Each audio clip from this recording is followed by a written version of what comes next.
সুপ্রিয় দর্শক, আসসালামু আলাইকুম। কেমন আছেন আপনারা সবাই? আশা রাখছি ভালো আছেন। সবাইকে স্বাগত জানাই চ্যানেল এস এর নতুন আয়োজন অজানা কথার আরো একটি নতুন এপিসোডে। আমি বারিশক আছি আপনাদের সাথে। আর আজ আমাদের স্টুডিওতে অতিথি হিসেবে উপস্থিত আছেন জনপ্রিয় নাট্যকার সীমান্ত সজল। আপনি একজন নাট্যকার এবং নাট্যকাররা আসলে তারকাদের তৈরি করে। আমরা বলি তারকাদের তারকা যারা, তারা হচ্ছে নির্মাতা। তো আপনার এই তারকাদের তারকা হয়ে ওঠার গল্প, আপনার একদম শুরু থেকে, শৈশব থেকে শুরু করে নানান অজানা কথা যেটা আসলে আমরা জানি না, আপনারা কখন আসলে বলার সুযোগও হয়ে ওঠে না। তো আজকে আমাদের এই চ্যানেল এস এর অজানা কথা আয়োজনের মাধ্যমে আমরা জানবো। তো শুরুতেই জানতে চাচ্ছি আপনার শৈশবটা কোথায় বেড়ে উঠেছিল এবং কেমন ছিল? ধন্যবাদ বারিশ, এবং ধন্যবাদ চ্যানেল এস পরিবারকে যে অজানা কথায় আমাকে ডেকেছে। আমি যে এখন একজন নাট্য নির্মাতা এবং চিত্রনাট্যকার সীমান্ত সজল, কিন্তু আমার এই বেড়ে ওঠার যে অজানা কথা আমি আজ বলতে চাই। বেশিরভাগ ইন্টারভিউতেই দেখা যায় কি সবাই না সফলতার কথাটাই জানতে চায়, এবং সফলতার পেছনের গল্প কেউ জানতে চায় না। একমাত্র আমি অনেক দিন পর মানে চ্যানেল এস পরিবার থেকে যখন আমার কলটা গেল, তখন আমার ভীষণ শান্তি লাগা কাজ করলো, যে মনে হয় আমার ভিতরে যে বরফ গলা, মানে বরফটা গলেনি, যে কষ্টটা দানা বেঁধেছিল সেটা মনে হয় কিছুটা হলো বলতে পারবো, এবং বলে হালকা হতে পারবো। হ্যাঁ, বলে হালকা হতে পারবো, নিজের কাছে না একটু শান্তি পাবো। এবং এইসব কথা আসলে কোনো বন্ধু বা পরিবারের সাথেও কিন্তু বলা যায় না অনেক সময়। সেটা না নিজে বয়ে বেড়ায়, কিন্তু বলে না। তো আজকে আপনি মনে করেন যে আজকে আমাদের স্টুডিওতে কেউ নেই, এবং আমাদের স্টুডিওর ডিজাইনটাও কিন্তু ওভাবে করা হয়েছে একদম নিরিবিলি, এবং আমাদের সামনেও কেউ নেই।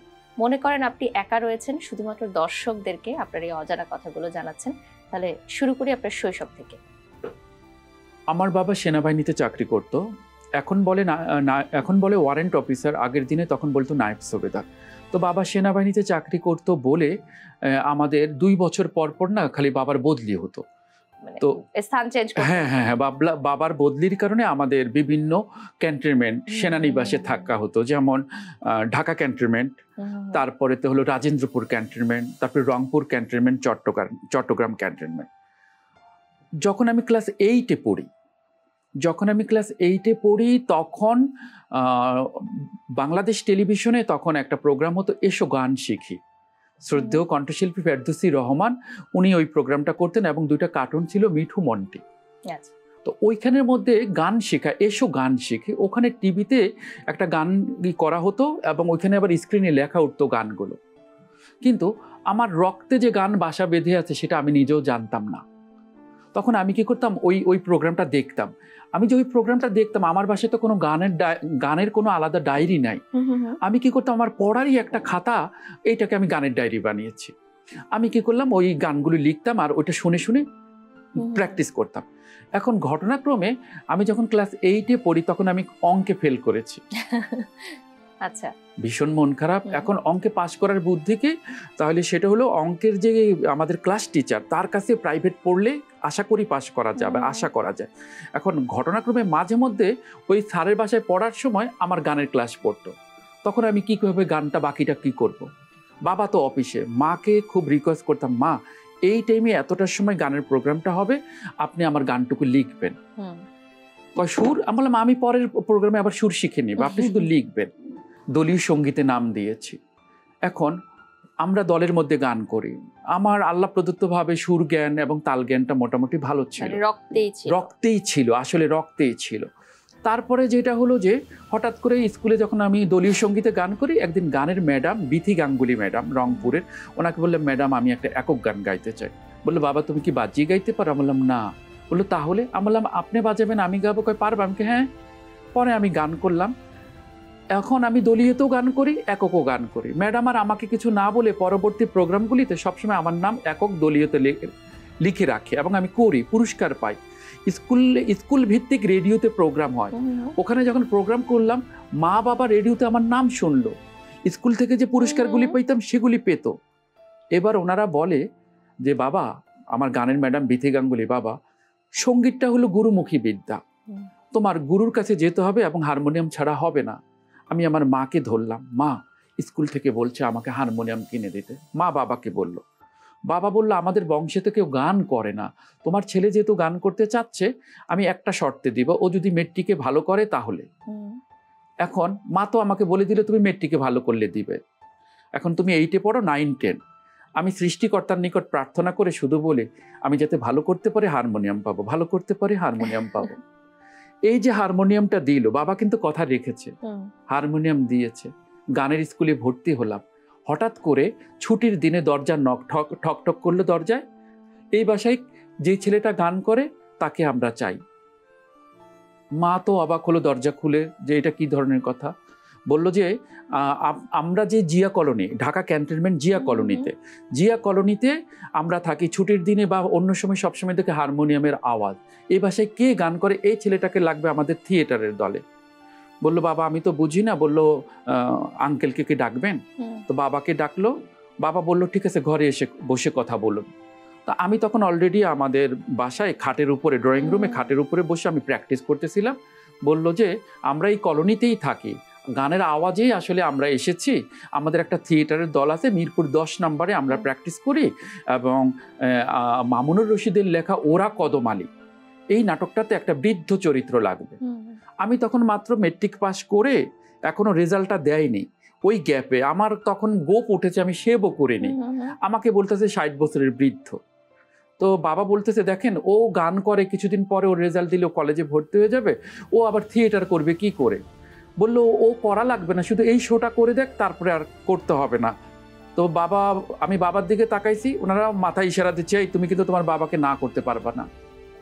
আমি বললাম বাবা আমি মাত্র গান শিখছি, কিছু গান পারি, ওনারা যেহেতু বলছে ওনাদের শোটা করে দেই না।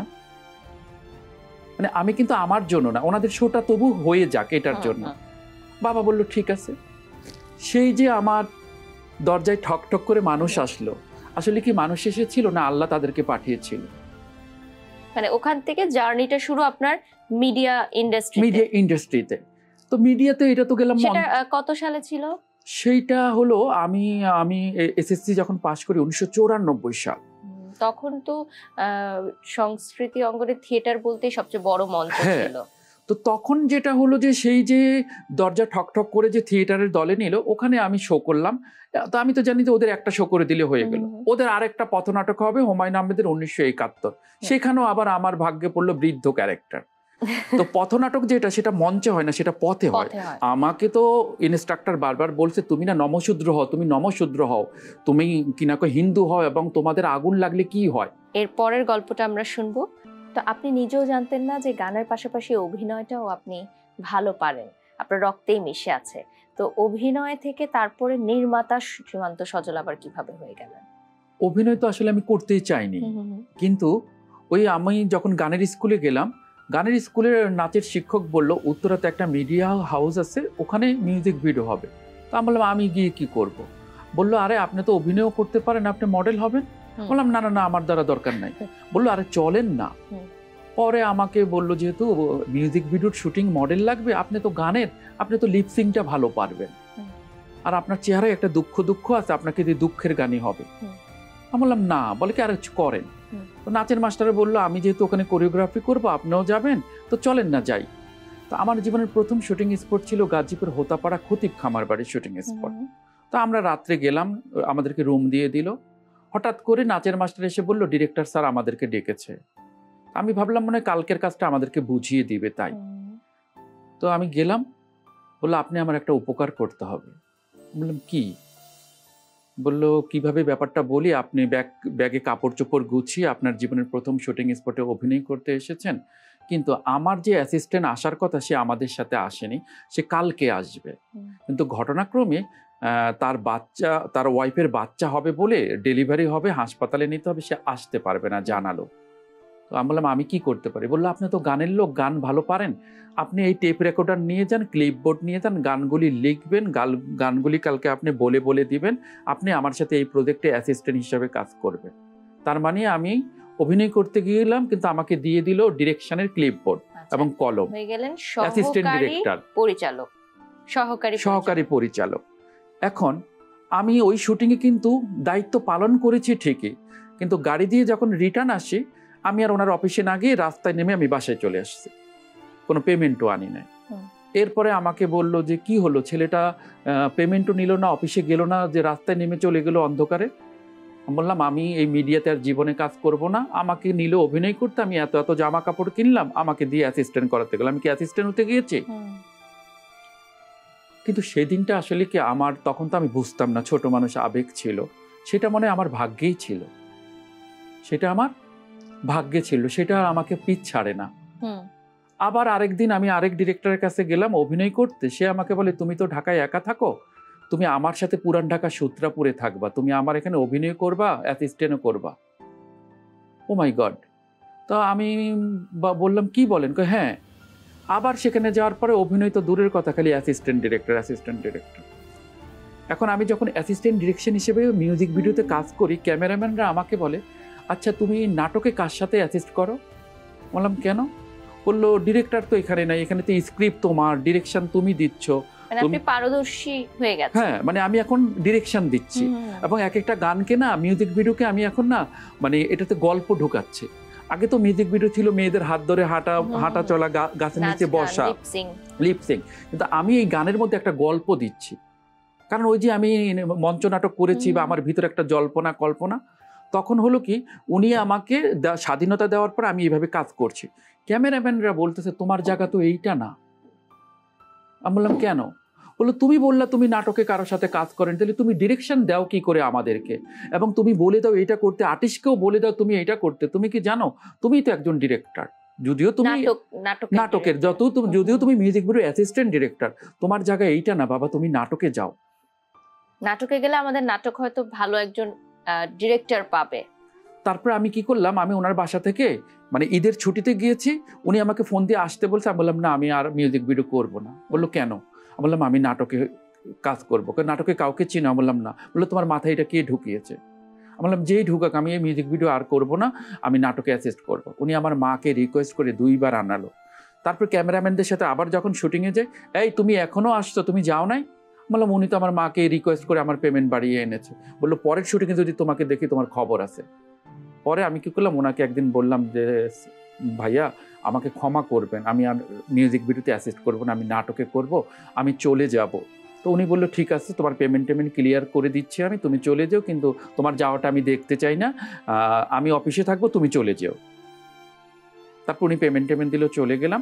তখন বছরের প্রথম দিন আমি মনে মনে দিব্যি করলাম, মানে শপথ নিলাম, আজকে আমি নিজের থেকে কাউকে ফোন করব না, দেখি বছরের প্রথম দিন কেউ আমাকে মনে করে কিনা। যদি কেউ আমাকে মনে করে তাহলে ভাববো সে নিশ্চয়ই আমাকে মনে করেছে, মিস করেছে, ভালোবেসেছে। হঠাৎ করে আমাকে ফোন করলো একজন প্রোডাকশন ম্যানেজার। আচ্ছা বাবা, তুমি না অমুক ডিরেক্টরের বাসা থেকে চলে গিয়েছো নাটক করবা? বললাম হ্যাঁ। তুমি কি নাটকের কাউকে চেনো? বললাম না। বললো তুমি মগবাজার আসতে পারবা, তুমি একটা নাটকের চিফ অ্যাসিস্ট্যান্ট ডিরেক্টর হবা। বললাম আপনি কি বলছি? বললো হ্যাঁ। একজন প্রোডাকশন ম্যানেজার আমাকে বছরের প্রথম দিন ডেকে কাজ দিল। সেটা কত সালে ছিল? সেটা ছিল 2012 সাল। 2012 সালে যখন আমি চিফ অ্যাসিস্ট্যান্ট হিসেবে কাজ করি, ওই সেটে এসেছিল আরেকজন ডিরেক্টর।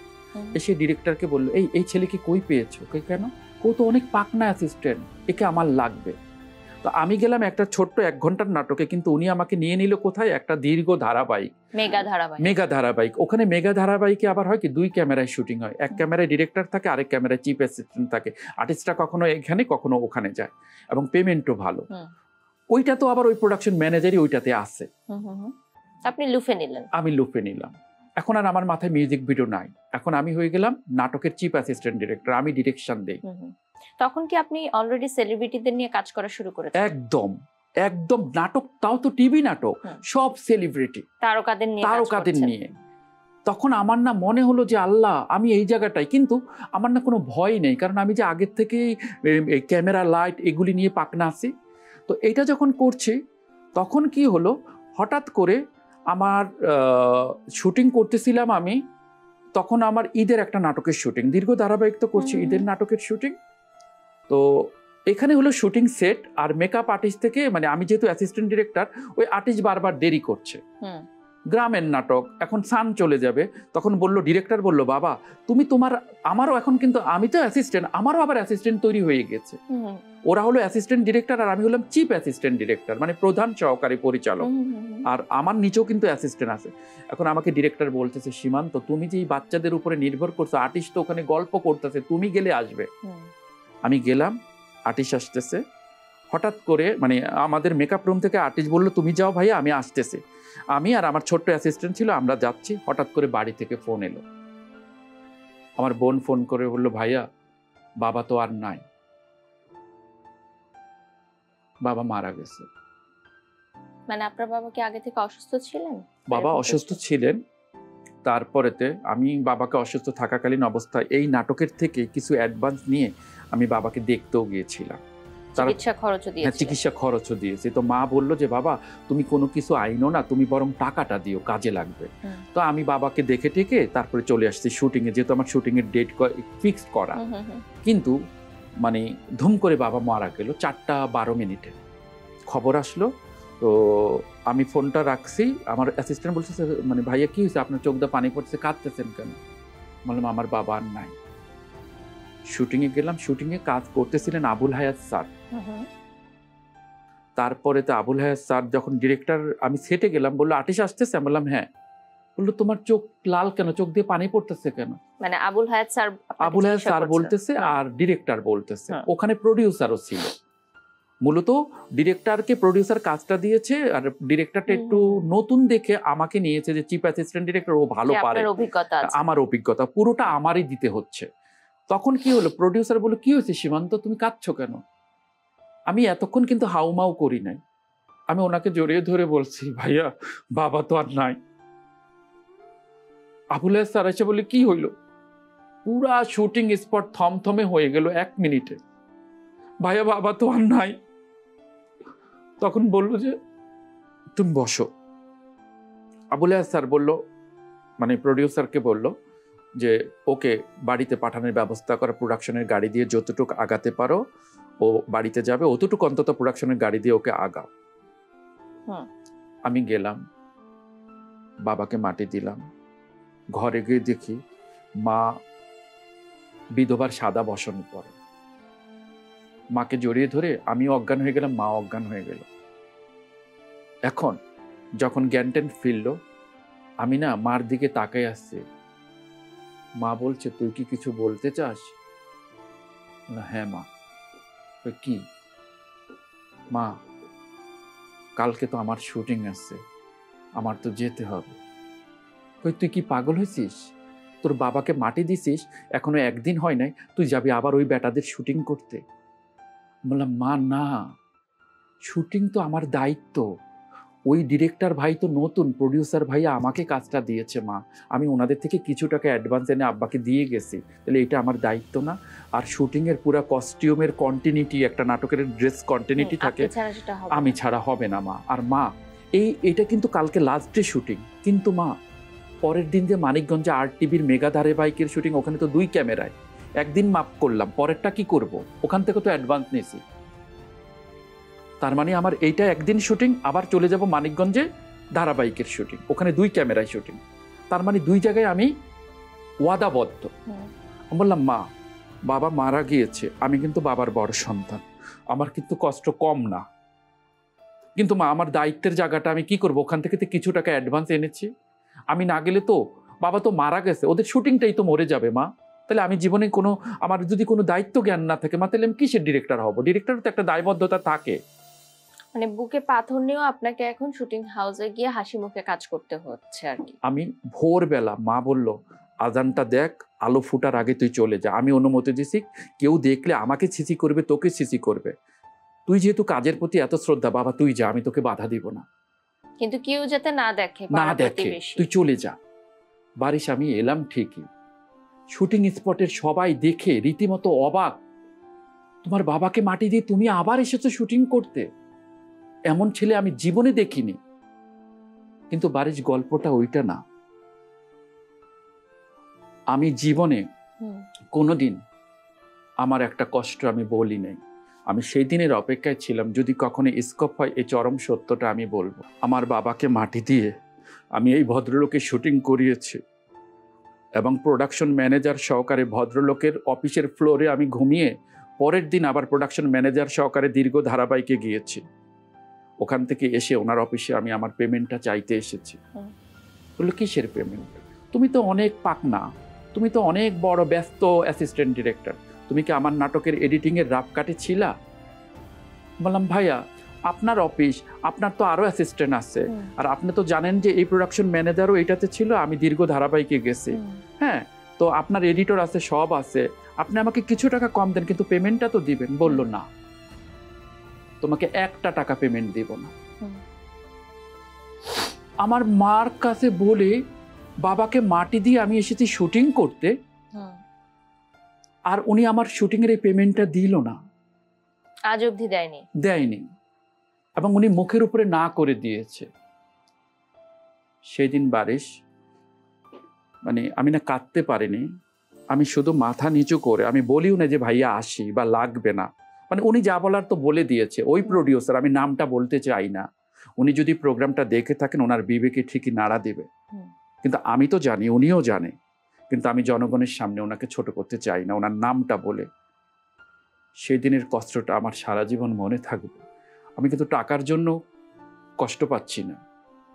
একজন প্রডিউসার, সম্মানিত প্রডিউসার, একজন ডিরেক্টর, আমার ডিরেক্টরও জানে, প্রডিউসার জানে, এবং পুরো টিমের মানুষ জানে সীমান্তের বাবা মারা যাওয়ার পরে সে চলে গেছে। আমি তো নাও আসতে পারতাম, আমি ওনার শুটিংটা বাঁচানোর জন্য এসেছি, কিন্তু উনি আমার টাকাটা দেয় না। সেদিন আমার জিদ হয়েছিল আমি অনেক বড় ডিরেক্টর হব, কিন্তু আমি ওনার মতো হব না। মানে মানবিকতা বলে একটা কথা থাকবে আমার মধ্যে, যে আমার সাথে টিমে যারা কাজ করছে তাদের দিকটা আমি বিবেচনা করব। মাকে আমি কোনোদিন এই কথাটা বলি নাই। মাকে বলি নাই কেন, যে তাইলে বলবে এই মিডিয়াটা এরকমই, যে বাবাকে মাটি দেওয়ার পরে ওই টাকাটাও পাই নাই, তাহলে এই মিডিয়ায় কাজ করার কি দরকার? মানে যার জন্য করলাম চুরি সেই বলে এখন চোর, এরকমটাই ধারণা করবে। তারপরে ওই কষ্টটা আমার মা নিজের মধ্যে ছিল, কিন্তু আমি যদি দ্বিতীয় কাউকে বলে থাকি বারিশ, চ্যানেল এসের এই অজানা কথা, আজকে এই কথাটা বললাম, এবং আমি না এখন 2024-এ আছি না, কিন্তু আমি কিন্তু বারিশ 2012-তেই ফেরত যাচ্ছি, কারণ ওই কথাটা তো আমার মস্তিষ্কে গেঁথে আছে, সেটা আপনি কখনোই ভুলতে পারবেন না, আমি জীবনে ভুলবো না। এবং ওই ডিরেক্টরকে, খালি বারবার ডিরেক্টর চলে আসে, ওই প্রডিউসারটা মিডিয়া থেকে হারিয়ে গিয়েছে, মিডিয়া থেকে উনি একদম হারিয়ে গিয়েছে। কিন্তু আমি ঠিকই আল্লাহর রহমত, আপনাদের সবার ভালোবাসে, আমি কিন্তু আজ একজন মানে স্বনামধন্য নাট্য নির্মাতা ও চিত্রনাট্যকার সীমান্ত সজল। আমি যখন গল্প লিখি, আমি কিন্তু এই সমাজ থেকে গল্প নেই, কিন্তু আমি অমানবিক গল্প করি না। আমার গল্প দেখে মানুষ কিছু শিখবে, কারণ নাটক হলো সমাজ বদলের হাতিয়ার। জি অবশ্যই। এবং এরপর আপনি টানা 10 থেকে 11 বছর উপরে সময় সহকারী পরিচালক হিসেবে কাজ করেছেন, এবং তারপর আপনার জীবনে আরো একটি মোড় আসে, যেখানে আপনি পরিচালক হিসেবে একটি প্রতিযোগিতায় অংশগ্রহণ করেন এবং তারপর চ্যাম্পিয়ন হন। সেই গল্পটা আমরা এখন শুনতে চাই। যখন আমি অ্যাসিস্ট করতেছিলাম, আমি কমপক্ষে 30 থেকে 35 জন সম্মানিত নাটকের ডিরেক্টর, কারণ ওই যে আমি চলে আসলাম না নাটকে, ওখান থেকে আমার কিন্তু দীর্ঘ 10টা বছর, দীর্ঘ 10 বছর আমি নাটকে প্রধান সহকারী পরিচালক হিসেবে কাজ করছিলাম। হঠাৎ করে আমি জানতে পারলাম বাংলাদেশে একবারই হয়েছে, আর কখনো হবেও না মনে হয়, নাটক বিষয়ক রিয়েলিটি শো নাট্যযুদ্ধ। তখন আমি ওখানে ডিরেক্টর হওয়ার জন্য অ্যাটেন্ড করলাম। এখন আমি যখন ওখানে প্রতিযোগিতায় করতে গেলাম, ওখানে বিচারক সব সেলিব্রিটি আর্টিস্টরা, যারা আপনাকে চিনে, হ্যাঁ, আমাকে ডিরেক্ট বলে, এই তুই আসছিস কেন, এই তুমি আসছো কেন, তুমি তো অলরেডি ডিরেক্টর। বললাম আমি ডিরেক্টর, কিন্তু ডিরেক্টর আগে একটা শব্দ আছে না, অ্যাসিস্ট্যান্ট ডিরেক্টর, ওটা আমি ওটা মুছে ফেলতে চাই। আমি ডিরেক্টর হতে চাই, কারণ কোনো ডিরেক্টর নিজের হাতে ধরে তার শিষ্যকে ডিরেক্টর বানায় না, এটাই নিয়ম বোধ হয়। আমি ডিরেক্টর হব, আমি আমার নিজের যোগ্যতায় আমি এখানে প্রতিযোগিতা দিয়ে পরীক্ষা দিয়ে তারপরে আসব। আল্লাহর কি হুকুম, মানে 10 বছর পরে যখন আমি এই রিয়েলিটি শো নাট্যযুদ্ধে অ্যাটেন্ড করলাম, এখানে টানা 2 বছর প্রতিযোগিতা হলো 4টা রাউন্ডে বাংলাদেশের 64টা জেলাতে। লাস্ট পর্যন্ত বাংলাদেশের 64টা জেলার মধ্যে আমি হয়ে গেলাম শ্রেষ্ঠ নাট্য নির্মাতা। বাহ, চমৎকার। তাহলে ওটা আপনার জীবনের অনেক বড় একটা টার্নিং পয়েন্ট ছিল বলে আমি মনে করি। এরপরে যখন আমি ডিরেক্টর হয়ে গেলাম, আমার কাছে তখনও অনেক নাটকে অ্যাসিস্ট করার জন্য প্রস্তাব আসে। আমি বললাম, না ভাইয়া, আমি যদি না খেয়েও থাকি আমি কোনোদিন আর অ্যাসিস্ট করব না। আমি যখন ডিরেক্টর হয়ে গেলাম, আমার হলো যে 26টা নাটক আমার টিভিতে প্রচার হয়ে গেল। আমি বাংলাদেশের স্বনামধন্য প্রথম সারির বড় বড় চ্যানেলে আমি নাটক করি। ধুম করে মা মরে গেল। যখন মা মরে গেল, 21-এ, বাবা মরল 2012-তে, আর মা মরল 2021-এ। তখন আমি বাড়িতে গেলাম, তখন আমার প্রডিউসার আমাকে বলছে, সীমান্ত, তুমি তো ফোন করে কান্না করে গেলা, দাদা মা তো মরে গেল, যা বাবার পরে মা ছিল, মাও চলে গেল, তোমাকে এই কষ্টের মধ্যে একটা সুখবর দিতে চাই, যদি তুমি একটু শোনো। আমি বললাম, বলেন। আমাদের নাটক সিজিএফবি পারফরমেন্স অ্যাওয়ার্ডে নমিনেশন পেয়েছে। তো মাকে মাটি টাটি দিয়ে তারপর অনেকদিন পরে যখন আমি আসলাম, তখন হলো সিজিএফবি পারফরমেন্স অ্যাওয়ার্ড, এবং সেটাও হলো এই করোনার মধ্যেই হলো 21 সালে। আমি শুনলাম এই বছরের শ্রেষ্ঠ নাটক হচ্ছে দুর্গা ও বন জোছনার গল্প, নির্মাতা সীমান্ত সজল। বারিশ, মা মারা যাওয়ার পরে যে কষ্টটা পেয়েছিলাম, আমার নাটকে আমি অ্যাওয়ার্ড পাবো, তা আবার শ্রেষ্ঠ, এটা কি আমি স্বপ্ন ভেবেছি? আমি না মার ছবিটা জড়িয়ে ধরে মাকে হাউমাউ করে কাঁদতেছি, মা তোমার বোকা ছেলে তো শ্রেষ্ঠ নাটকের ডিরেক্টর হয়ে গেল, তার নাটক শ্রেষ্ঠ হলো মা। প্রিয় দর্শক, কথা বলতে বলতে একেবারে অনুষ্ঠানের শেষ পর্যায়ে চলে এলাম। আপনারা আজকের এই আয়োজন থেকে শিখতে পারলেন যে প্রতিটা সাফল্যের পিছনেই অনেক অনেক স্ট্রাগল থাকে।